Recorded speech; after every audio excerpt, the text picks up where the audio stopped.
ఇప్పుడు last 7th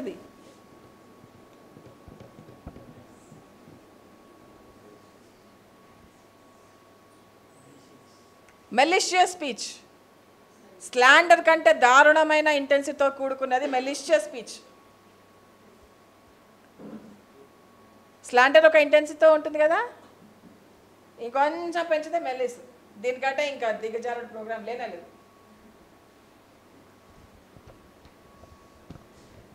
Malicious speech is complete dark force.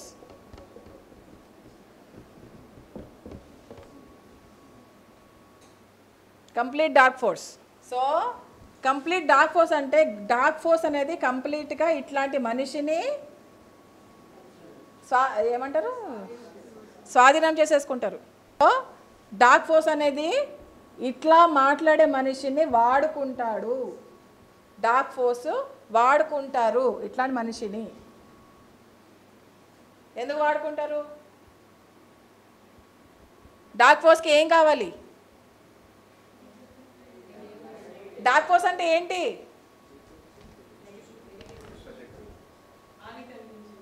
ఇంకా ఇంకేమేం చేస్తారు డార్క్ ఫోర్సెస్?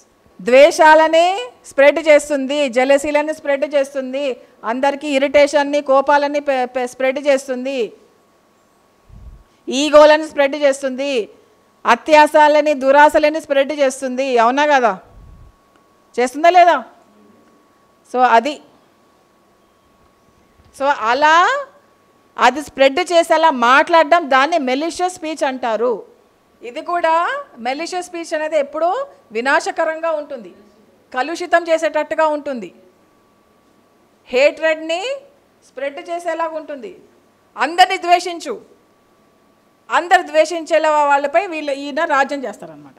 ఇట్లాంటి మనిషి ఎప్పుడు బ్యూటీని చూడలేడు, మంచితనాన్ని చూడలేడు. లవ్వా అంటే, జాయ్ అంటే, ఫ్రీడమా? స్పెల్లింగ్ ఏంటి?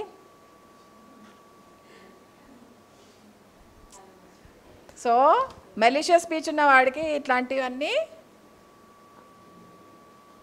రావు. ఎందుకంటే డార్క్ ఫోర్స్ ఆధీనంలో ఉన్నప్పుడు, మనిషి డార్క్ ఫోర్స్లో ఆధీనప్పుడు లైట్ రానికుండా చూసుకుంటుంది డార్క్ ఫోర్స్. లైట్ అనేది ఏంటి? లవ్, జాయ్, ఫ్రీడమ్, ఇవే కదా లైట్ అంటే. రానికుండా చూసుకుంటుంది డార్క్ ఫోర్స్. ఎందుకంటే కంప్లీట్గా డార్క్ ఫోర్స్ ఆధీనంలో ఉన్న మనిషి కాబట్టి. This the highest. సో మనం ఎట్లాంటి వాక్కు ఉండాలి? ఇన్స్పిరేషనల్ వాక్కు ఉండాలి. ఈ 7 స్టేజెస్ ఉన్నాయి కదా, ఈ 7 స్టేజెస్లో మీరు ఏ స్టేజ్లో ఉన్నారో మీరు చెక్ చేసుకోండి. పైకి వెళ్తున్న కొద్దీ లైట్, కిందకు వస్తున్న కొద్దీ డార్క్, మీ ఇష్టం. చెప్పడం నా బాధ్యత, చేయడం మీ బాధ్యత. ఓకే? ఎలా ఉంది?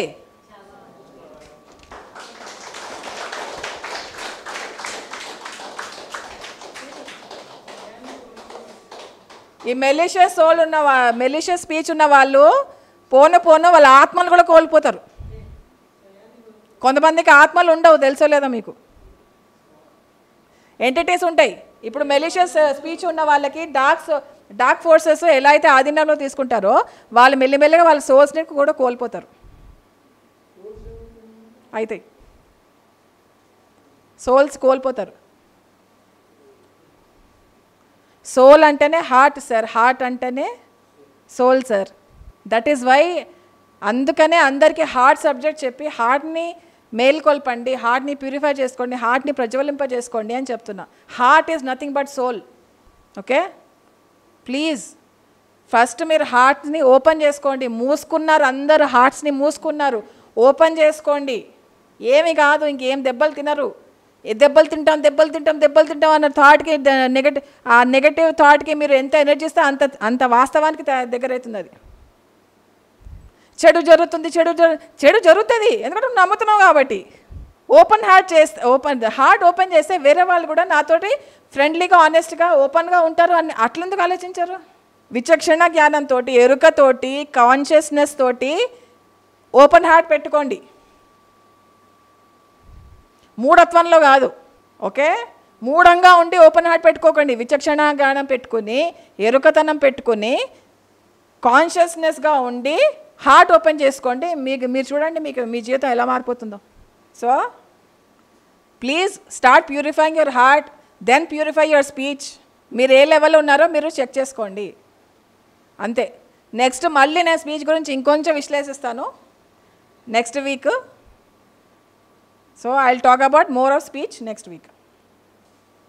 Okay, thank you very much.